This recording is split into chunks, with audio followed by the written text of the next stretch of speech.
I don't even know how to get into this.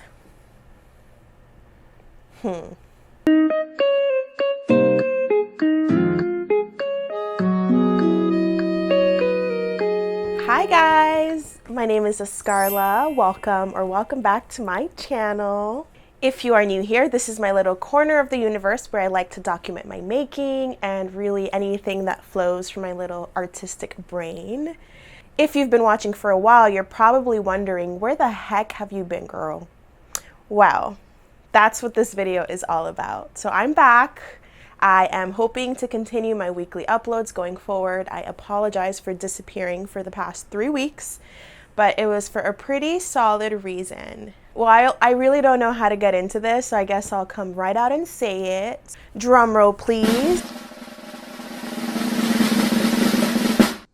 I'm pregnant! Yay! All right, that's it. Thank you so much for watching. I'm just kidding. So yes, I'm officially 4 months pregnant.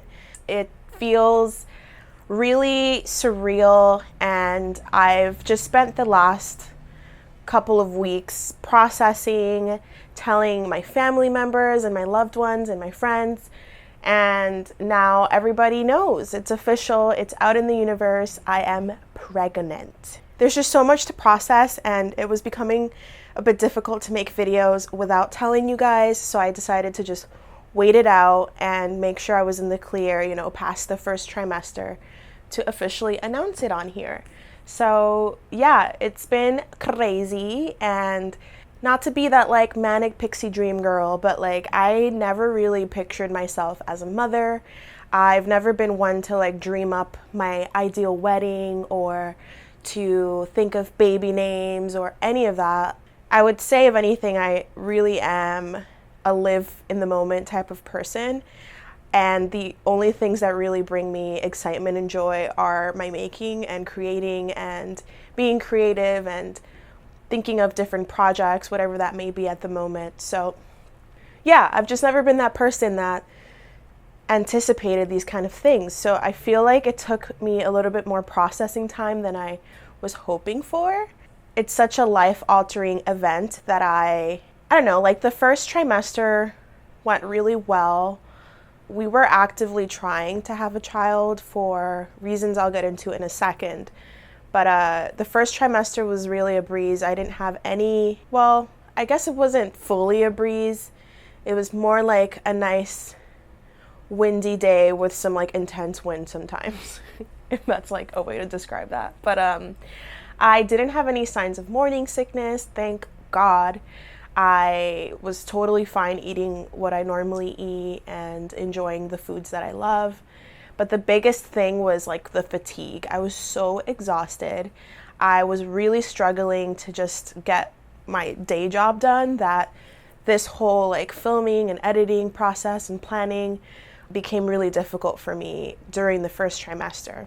So I did my best to kind of keep up with everything, but I just decided to take a break for a little bit so I can kind of recalibrate, regain my energy, and figure out how I was gonna manage this going forward, which I think I have a pretty solid game plan for. The first trimester went really well. I just was really tired all the time. I would have to take naps in the middle of the day, and to this day I've been having like the gnarliest dreams, like really chaotic dreams. So I don't know if anyone out there is also pregnant and is experiencing the same things, but if you are, please let me know down below, or if you were pregnant in the past and had the same experience. But my dreams are wild and all over the place, and I feel like I wake up feeling not very rested because I feel like I've just lived 20 lives in my dreams. So that's been a thing. And yeah, apart from that, in terms of projects and things I've been making, I've really been focusing on baby things. So that's why I haven't posted, and I didn't want to really share what I was making because what I was making was baby things, and that would have given away the surprise, right? To give you a little bit of background, and just for anyone out there that might benefit from hearing this, the reason we decided to have a kid now is because I've had quite a bit of kind of uterine issues. I discovered back when I was 26 that I had 3 really large fibroids.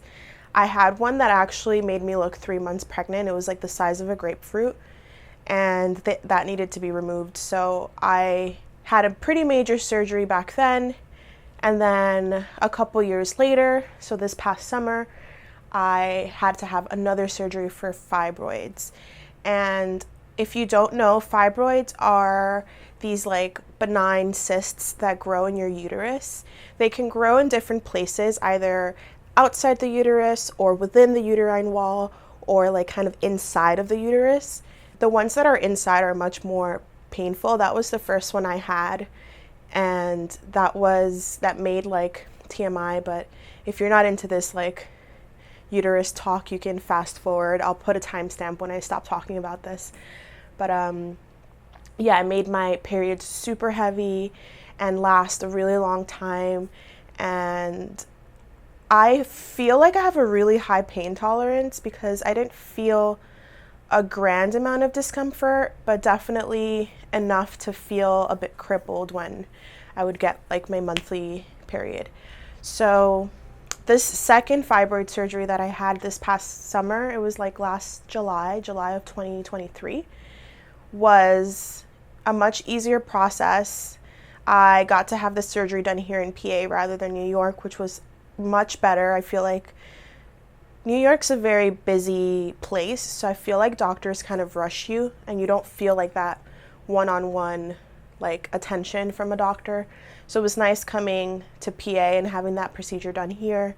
That was this past summer, and basically the doctor told me like if you want to have kids, the best idea is to do it now, because the more you cut into your uterus, the more difficult it would be to become pregnant. And I always knew I wanted a kid at some point. I don't think anybody really has an ideal timeline as to when that would be, but my body kind of just decided that for me. I also have early stages of endometriosis, which is also kind of notoriously known for causing some fertility issues down the line, so I didn't want to really risk it. The fact that I keep growing these fibroids really fucking sucks, to be honest. It sucks when you can't control something that your body is just doing. At first, I thought maybe fixing my diet would help, or living like a bit of a healthier lifestyle, which I kind of already do. I am vegetarian. I think I mentioned that in my channel before. I was vegan for 3 years. That was kind of around the time of my first surgery. And yeah, I feel like I eat pretty clean compared to others that eat a lot of like red meats, which are not the best for fibroids. And I don't know, I don't think any of that really made a great deal of change for me. And I do think it's just basically genetics play a big part of it. Eating a estrogen free or like estrogen supportive diet really helps. Basically, from research that's been done, fibroids grow from an excess of estrogen. So reducing things like red meats and dairy, soy really helps. And yeah, I don't think it's made a significant difference. I'm choosing to believe that maybe it prevents them from growing quicker, but they just keep coming back. I currently have 5 fibroids now that grew back, so that's a huge bummer and disappointment. They're small enough that it shouldn't affect the child, and we should be all good on that front. We're monitoring everything, and I'm eating as clean as possible. So that's a bit about my fibroid journey. If anyone out there is going through something similar, it feels very scary and isolating, especially things that have to do with your reproductive system. It's just a very like sensitive topic, right? So if you're out there and you're feeling nervous or you want any tips or anything like that, I mean, I'm not like a professional, I'm not a doctor or anything, but I have gone through 2 laparoscopic myomectomies. If anybody out there needs some words of encouragement, or if you have any questions, definitely DM me on Instagram at Starseed Creations. I'd be happy to answer any questions you may have about that, because I know it's a very isolating journey for sure. Fibroids are really common in women of color primarily, but about 70% of women will have a fibroid at some point in their life. I just happen to grow them rapidly and pretty big, so yay. Yay genetics. So back to the baby talk. I did take a genetic panel test that basically lets me know the gender and if there are any kind of additional chromosomes or any kind of genetic disorders visible. And I got my results a few weeks ago, which was when I started knitting. And yeah, I don't really feel the need to hide the gender. So it is a boy. I'm very, very excited. I didn't really care what gender it was, whether it was a boy or a girl. It didn't make a huge difference for me. I know Zach was a little bit more excited about having a girl, but he pretty much was super excited about a boy once he found out it was a boy. So it doesn't really make a big difference to us. But I will say that finding boy names is a bit harder than girl names. And also in regards to like the things I can knit, boy knits are a little bit more limiting than girls, because for girls you can make skirts and bows and pants, and you know, there's a lot more versatility in women's clothing than men's clothing, obviously. So there's that component of it, but I don't really care. So I've been having a lot of fun making stuff, so I wanted to show you guys what I've made so far. The first thing I made was his blanket. This is his little crib blanket that I made. It is the midwife blanket. I followed the pattern by Fiber Spider here on YouTube. I'll link it down below. And then I used this other tutorial for the border. But I really, really love this blanket. If any of you guys have seen Call the Midwife, that's where I first saw this pattern and I fell in love with it. There's a lot of really cute baby knits on that show, and I'm actually thinking of just knitting up a bunch of vintage patterns and recreating some of the things from the show. But this was my first make. It's a crocheted blanket. I used Lion Brand's Pound of Love in the color Barley, I believe. This is like a grayish white color. Like, it's not cream, it airs more on like the cooler gray tones of the spectrum, but it's a fun kind of vintagey color. I really love it. And it took me about 2 weeks to make, so it's fairly quick. I'm sure if I would have knit this, it would have taken much longer. But yeah, I love Pound of Love. It comes in so many colors. I'll show you guys a little bit later some yarn that I've purchased for the baby. But yeah, this was the first thing I made. Then, oh, let me drink some water. When I was making the blanket, I didn't know what gender the baby was yet, so I made it pretty neutral. I did want something kind of classic and like vintage, so this color ended up being perfect. So that's the first thing I made. After that, I found out it was a boy, which, by the way, I kind of predicted it was a boy. I had like a dream pretty early on about having a baby boy. Before we even started trying for a baby, I was gravitating towards like boyish colors for the things I wanted to make. So I feel like something in me knew it was going to be a boy. So I'm excited to see him in the future and to get to know him and all that. But anyway, the next thing I made were these socks. They're super cute. They're tiny. These are the newborn size. The pattern is by Kate Atherley. I'm pretty sure. I'll put it on the screen. And this was a free pattern. And I used some leftover yarn from some socks that I made Zach, because I thought it would be really cute once he's born and everything to take a picture of the baby with his socks on, and then Zach can put on his socks and then they'll be like matching. It's so cute. But yeah, this was really fun to make, super quick. It took me about a day to knit. Like, if I was solely working on it, I could knit one sock in a day. It's knit on DPNs, so if you're scared of those, I don't know how you would make this any other way. I guess you could use two long interchangeables, but I actually like DPNs. I first learned to knit socks on DPNs, so they don't really scare me. Although I do prefer to knit like on the round. It's much quicker in my opinion than like having to switch needles 4 times. So these are super cute. I knit these up in, what yarn was this? Oh my gosh. I'll put it on the screen. I can't remember. It's a British company.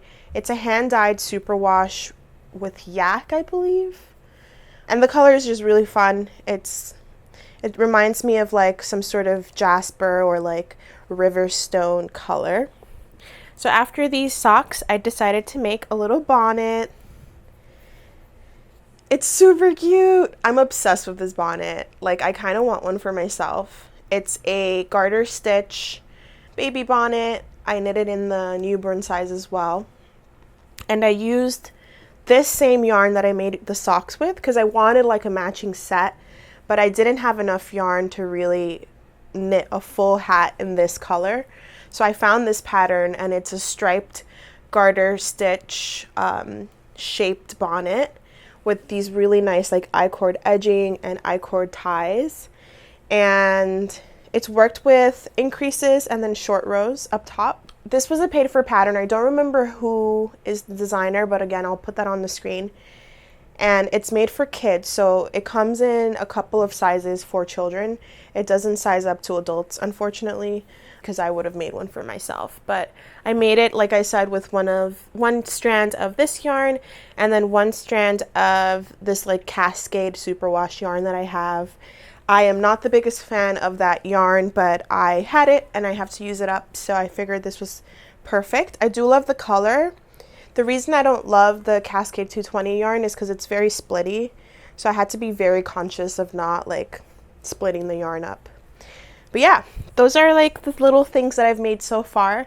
I am currently working on a baby surprise jacket. Let me grab that, I'll show it to you guys. So I am currently working on a baby surprise jacket. It's my current work in progress for the baby. And this is knit up in Lion Brand's mandala in the color Warlock. So it's a slow color shifting yarn. Personally, I really wanted to make this with some of my like fractal spun hand spun, but I didn't have the right gauge or the right colors that I would like to use for this. I don't want to knit anything in like a pure wool because I just want to make sure everything is machine washable. So I don't have like a superwash hand spun that would work for this project, but I do think that like a fast color shifting yarn would look more fun in this jacket. So I am planning to knit another one of these down the line with a faster color shift moment happening. Yeah, the baby surprise jacket has been really fun.